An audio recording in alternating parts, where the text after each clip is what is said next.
Episode की शुरुआत में दो बच्चे एल्मीरिया की सड़कों पे भाग रहे होते हैं। उनमें से एक का नाम जॉर्डन होता है और दूसरी का कॉर्नेलिया।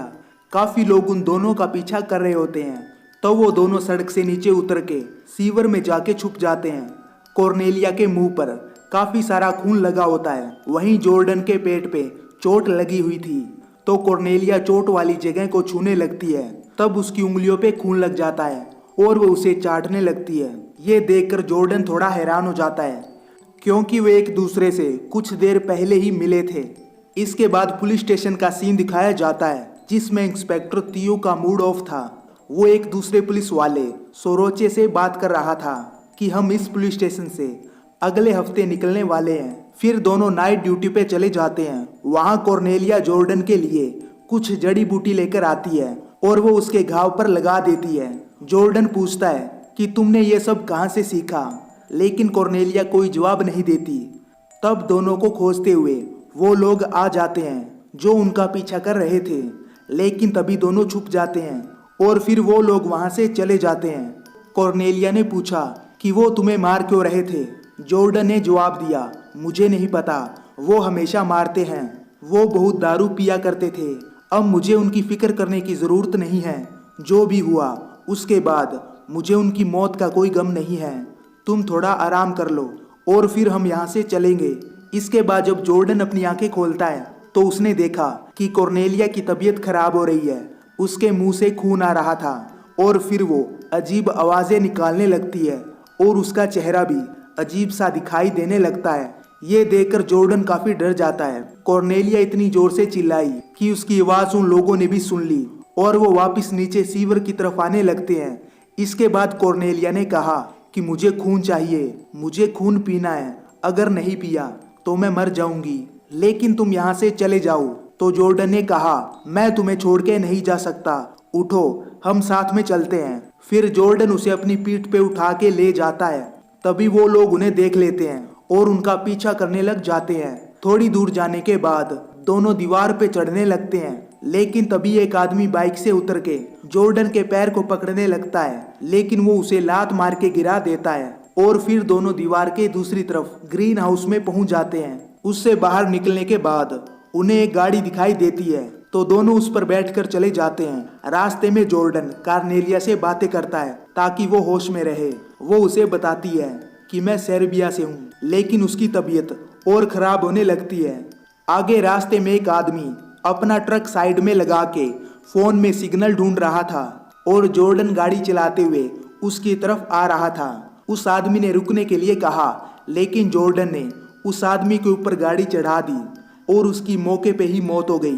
तभी कॉर्नेलिया को होश आ जाता है और वो थोड़ी अजीब दिखाई देने लगती है। फिर वो उस आदमी की लाश के पास जाके उसका खून पीने लग जाती है और उसका चेहरा थोड़ी देर के लिए बिल्कुल बदल जाता है। इसके बाद थियो और सोरोचे दोनों गाड़ी से उसी रास्ते की तरफ जा रहे होते हैं। तब उन्हें वहां उस आदमी की लाश नजर आती है। वहां कॉर्नेलिया ने कहा कि तुम यहाँ से चले जाओ, लेकिन जॉर्डन ने जवाब दिया, मैं तुम्हें अकेला छोड़ के नहीं जा सकता, तुमने मेरी मदद की थी तो अब मैं तुम्हारी कर रहा हूँ। और फिर दोनों छुपने के लिए एक बिल्डिंग में चले जाते हैं। उस लाश को देखने के बाद दोनों पुलिस वालों को लगता है कि किसी बड़े जानवर ने ट्रक वाले पे हमला किया होगा और इससे थोड़ी देर पहले ही इसी तरह का हमला हुआ था। फिर सोरोचे ने कहा कि ये गाड़ी तो हिगिन्यू की है, तो उन्हें पीछे वाली सीट पे कुछ लिक्विड दिखाई देता है। वो उसका सैंपल ले लेते हैं। थियो ने बताया, कारमेन ने मुझसे कहा था कि एक लड़की है, तो इस हिसाब से होशियू को मारने वाला जॉर्डन और वो लड़की ही थे, लेकिन अभी तक ये सिर्फ शक है। वो दोनों भागे और इस आदमी को उड़ा दिया। इसके बाद दोनों पुलिस वाले वहां से चले जाते हैं। सुबह को थियो सूसा से फोन पे बात कर रहा था कि उस घर पे हम दोनों का हक है, वो घर हमारी माँ का था। और फिर वो बात करते हुए किसी की प्रोफाइल चेक करने लग जाता है। उसमें थियो की भी एक लड़की के साथ फोटो थी। इसके बाद कटरीना काफ़ी सारे लोगों के सामने स्पीच दे रही होती है कि मैं आपके बच्चों को प्यार करना सिखाऊंगी। फिर एक सीन में सोरोचे अपनी बीवी एली के साथ प्यार कर रहा होता है। एली पूछती है कि तुम्हें नाइट शिफ्ट क्यों करनी है। इस पर सोरोचे ने जवाब दिया कि मैंने कहा था ना कि मुझे नींद नहीं आती। इसके बाद वो गाड़ी लेके एक बार की तरफ चला जाता है जहाँ काफी लोग मौजूद थे। वो आपस में कुछ गेम्स खेल रहे थे। सरोचे वहाँ जाके बियर पीने लगता है। वो एक बियर को नीचे ये बोल के गिरा देता है कि ये गर्म है, और फिर योला उसे ठंडी बियर देती है। फिर वो 3 लोगों के पास चला जाता है जो आपस में गेम खेल रहे थे। सरोचे उन लोगों की बेइज्जती करने लगता है। वो एक आदमी से पूछता है कि तुम यहाँ नए हो, क्योंकि मैंने तुम्हें पहले यहाँ नहीं देखा।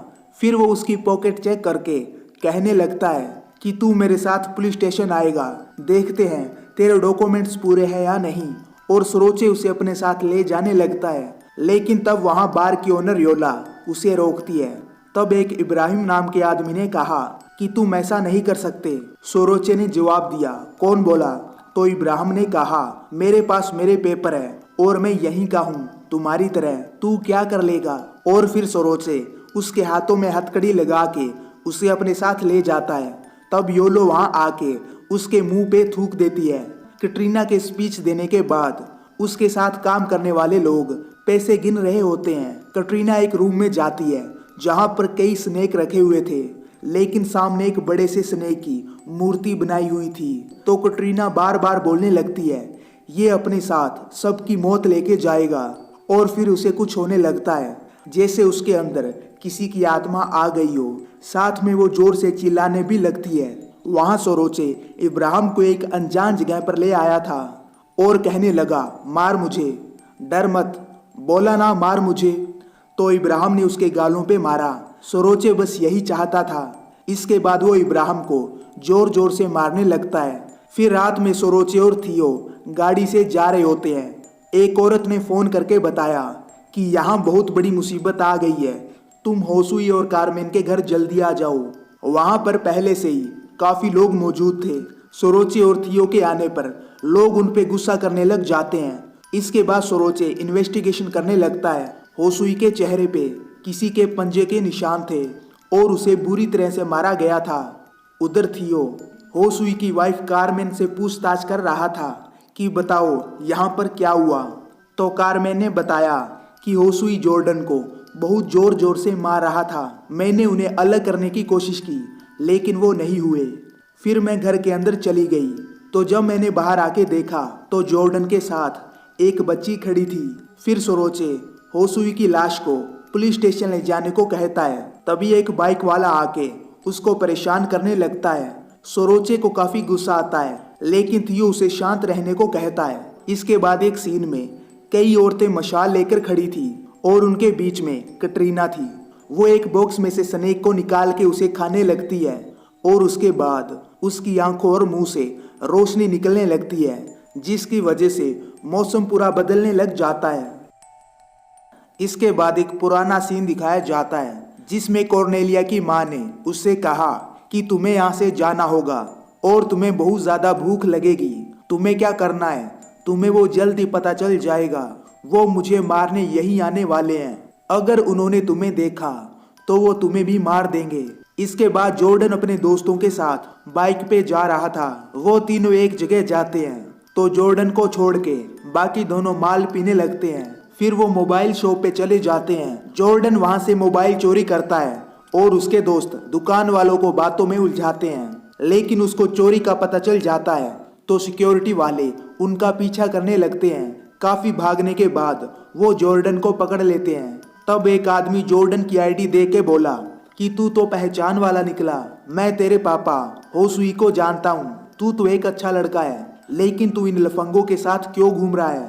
तभी उसके थोड़ा साइड जाने पर जॉर्डन उस आदमी का फोन और उसकी कुछ चीजें लेके वहां से भाग जाता है। वहां कॉर्नेलिया एक कुत्ते के पास जाती है और वो फिर उसे मार के उसका खून पीने लग जाती है। एक आदमी अपने गैराज में काम कर रहा होता है, तभी उसे कुछ आवाजें सुनाई देती है। तो जब वो रूम में गया तो उसने देखा कि फ्रीज के अंदर रखी खाने की चीजें बाहर बिखरी पड़ी है। और जब उसने थोड़ी ऊपर नजर डाली तो उसे कॉर्नेलिया दिखाई दी और वो उसे डर के भागने लगा, लेकिन कॉर्नेलिया ने उसके पैरों को पकड़ लिया और उसे खाने लगी। तो उसने कॉर्नेलिया के सर पे औजार से हमला किया और वो गाड़ी की तरफ जाने लगा, लेकिन कॉर्नेलिया उसकी पीठ पे चढ़ गई। तब गैराज वाले ने उसे गाड़ी के शीशे पे धक्का दिया, और फिर वो गाड़ी चला के अपनी जान बचा के वहां से निकल गया। इसके बाद रात को जॉर्डन अपने घर आता है। तब उसकी माँ कारमेन अपने छोटे बच्चे को खाना खिला रही थी और बाकी 2 बच्चे टीवी देख रहे थे। जॉर्डन टीवी बंद करके कहने लगा कि खाना खाने के बाद टीवी देख लेना। फिर वो बर्तन साफ करने लग जाता है और इसके बाद वो सो जाता है। तो सपने में उसे एक स्नेक दिखाई देता है जिसे ईगल उठा के ले जाता है। तभी जॉर्डन के पापा होसुई उसके कमरे में आके उसे मारने लगते हैं क्योंकि उन्हें जॉर्डन की चोरी के बारे में पता चल गया था। आवाजें सुन के कारमेन आती है और दोनों को अलग करने की कोशिश करती है, लेकिन होसुई उसे बार बार मार रहा था। फिर वो उसे मारते हुए घर से बाहर ले जाकर कहने लगता है कि मैं तेरी शक्ल दोबारा नहीं देखना चाहता, तू यहाँ से निकल जा। लेकिन तभी वहाँ कॉर्नेलिया आ जाती है और वो होसुई को मार के उसका खून पीने लग जाती है। इसके बाद कारमेन वहाँ आती है तो कॉर्नेलिया वहाँ से भागने लगी और उसके पीछे पीछे जॉर्डन भी वहाँ से चला गया। और इसी के साथ इस सीरीज का तीसरा एपिसोड भी खत्म हो जाता है। तो अगर आपको इस सीरीज के नेक्स्ट एपिसोड की एक्सप्लेन वीडियो चाहिए तो मुझे कमेंट करके बताएं। मैं मिलता हूँ आपको नेक्स्ट वीडियो में।